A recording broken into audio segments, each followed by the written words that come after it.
I'm building abutments, adding scenery, and completing a modern highway and overpass model on Ron's Trains and Things right now.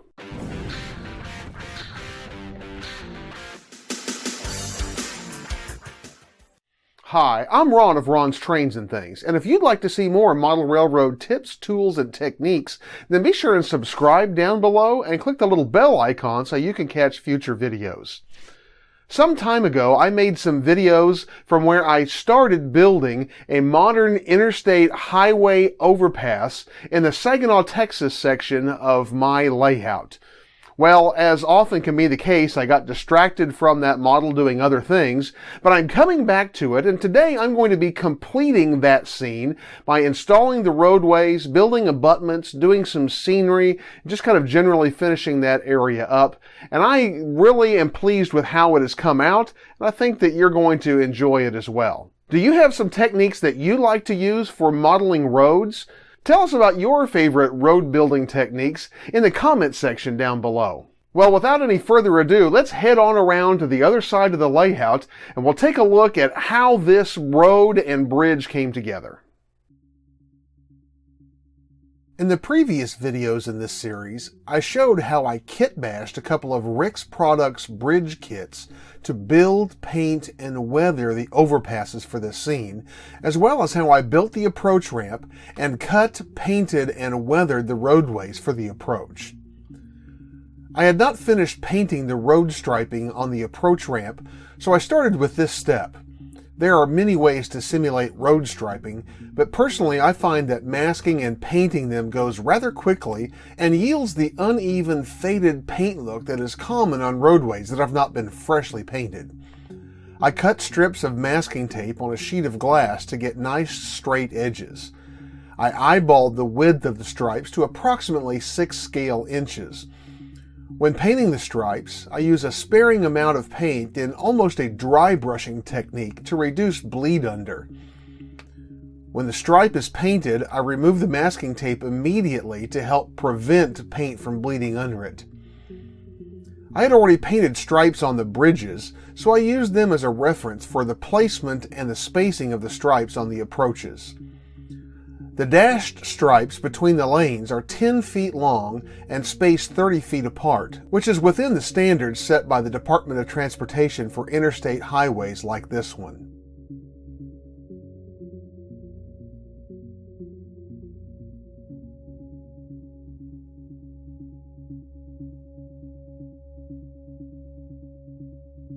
The next step was to build an abutment to support the ends of the overpasses. This abutment did not need to be super detailed, as it will be difficult to see more than just a piece of it on the layout, but a reasonable stand-in was needed nonetheless.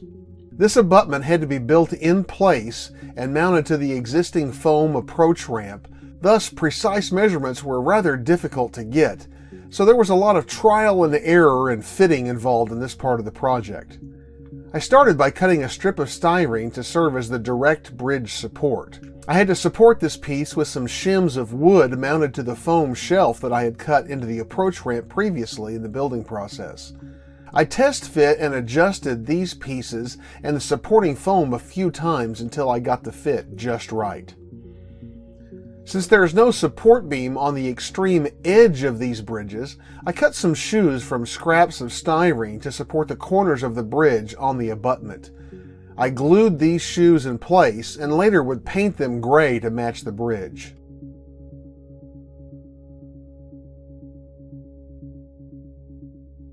I used a piece of paper to mark and cut a template for the concrete apron that surrounds the abutment. Again, getting the shape and fit of this piece right was a matter of trial and error, so the template was the best way to get there.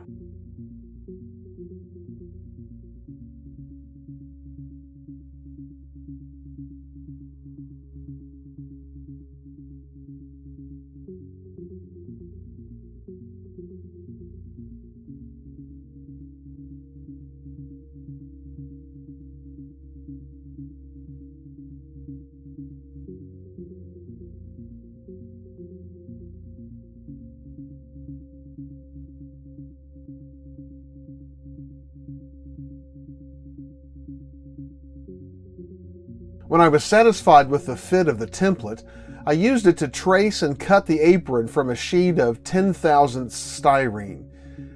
This will be flexible enough to contour slightly to the shape of the ramp like the prototype does.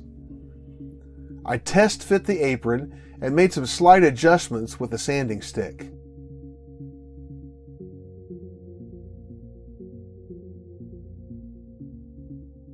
I glued the abutment into the foam with low-temp hot glue.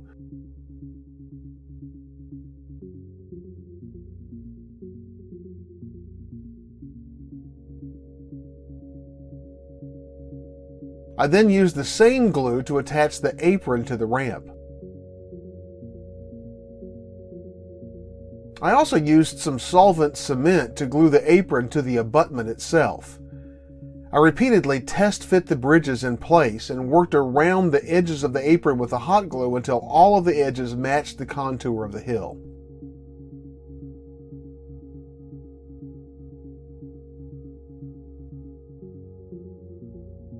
I had to cut a couple of notches in the apron where it curves severely to allow the apron to truly match the curve of the ramp. When the hot glue had set, I used a sanding stick to clean up any rough edges. I made some styrene strips to mount under the roadway above the ramp to help get the angle on the road right where the approaches meet the bridges. I glued these to the ramp with hot glue. I then glued the roadway in place, matching the ends of the bridges.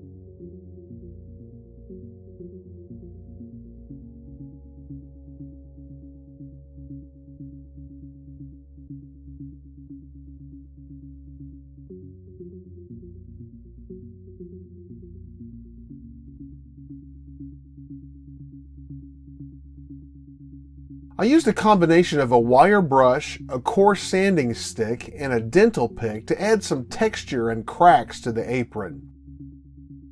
I used Tamiya putty to fill in some of the gaps where I had notched the apron and where the apron meets the abutments. When the putty was dry, I sanded it smooth. To blend the roadways with the ramp, I mixed a small batch of Sculpting Mold, adding a touch of tan paint. I carefully worked along the edges of the roadways and around the edges of the apron to blend everything into the ramp. The Sculpting Mold looks rough at first, but as it begins to dry, a wet finger rubbed over it helps to smooth it out quite a bit. I let the Sculpting Mold cure for 24 hours. Thick applications of Sculpting Mold may take longer to cure, especially in humid conditions. When it was dry, I sanded it to take off any roughness and to even everything out. This seemed like a good time for a quick vacuum to clean up the Sculpting Mold dust, some bits of foam that I had sanded off earlier, and other various debris that had accumulated around the scene. I masked around the abutment and the apron and gave them a quick coat of the same gray paint that I had used on the bridge. When that paint was dry, I weathered the apron with a solution of India ink and isopropyl alcohol. This will darken the apron significantly when it is wet, but it will lighten some as it dries. The prototype apron is quite weathered and has a lot of blackening on the concrete, so the dark streaks were actually the effect that I was looking for here. I wanted the ink to bring out the texture that I had created earlier, especially along the edges, which will be the most visible part of the abutment and apron. I further highlighted a few of the details with some black panel liner from AK Interactive, then softened the effect with some mineral spirits. Finally, it was time to apply some scenery. I started by adding a layer of real dirt to the entire scene. I used Mod Podge diluted with just a little water to adhere the dirt. I applied the glue with a brush, then sprinkled on the dirt, sifting it through an old stocking. Work in small areas as you do this so the glue doesn't dry before the dirt is applied. I tried to use just the amount of dirt that would stick in the glue, but I didn't like the effect at all. So I masked off the roadways and the abutment and the apron, and misted the entire area with isopropyl alcohol until everything was wet, followed by Woodland Scenic cement.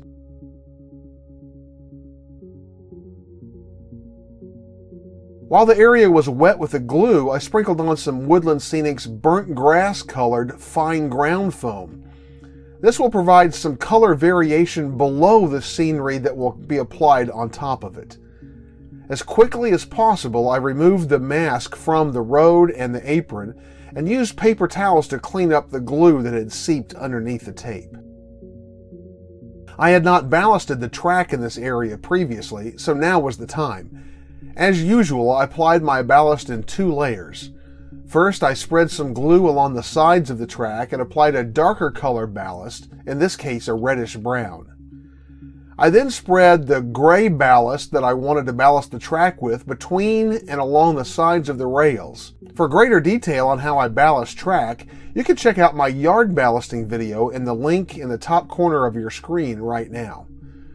With the ballast spread, I soaked it with isopropyl alcohol and applied sceniced cement to glue everything in place.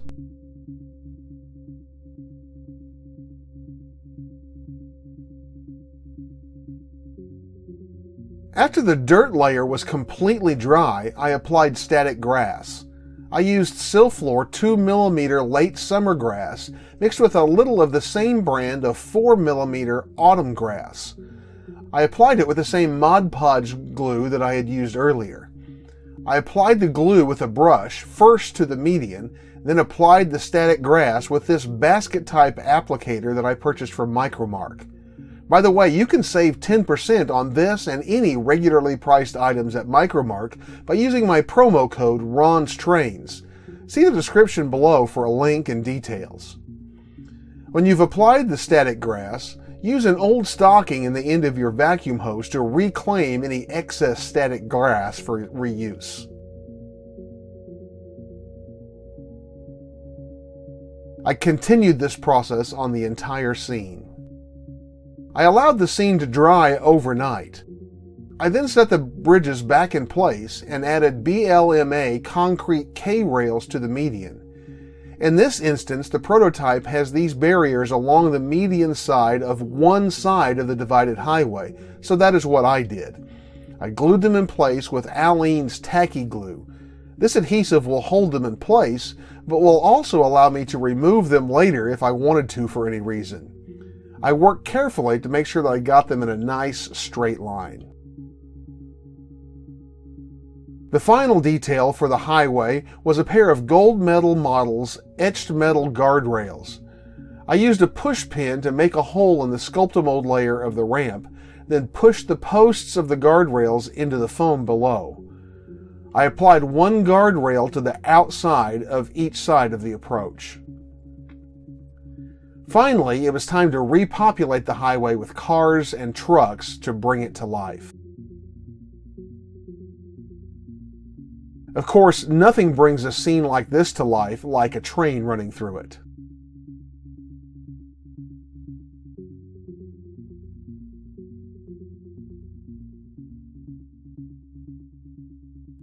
And here are a few different vantage points of our overpass scene. I'll be adding a few more details, especially some trash and some figures underneath the bridge, but for the most part this scene is complete. And this really sets the stage for what this part of the layout is going to look like when the scenery around it is finished.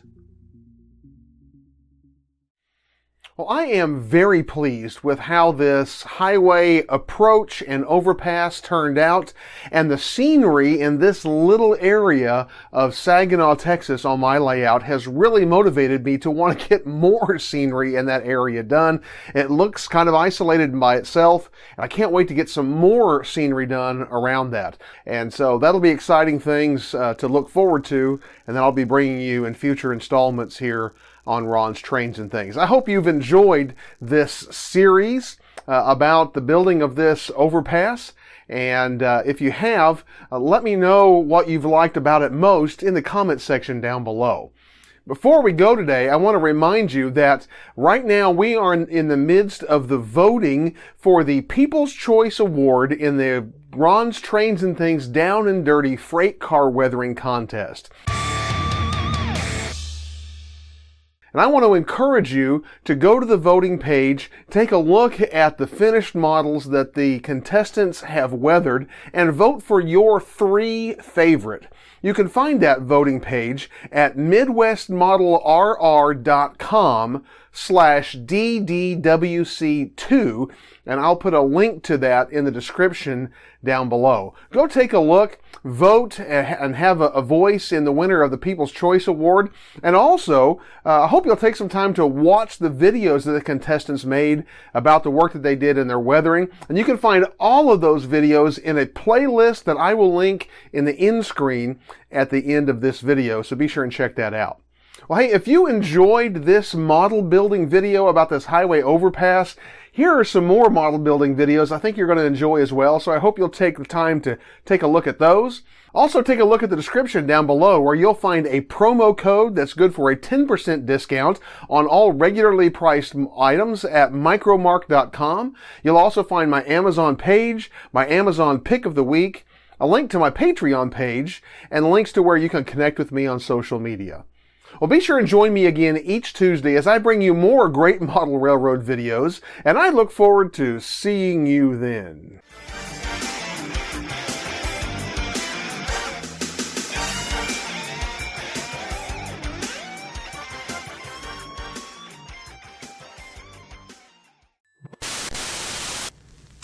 Lizzie?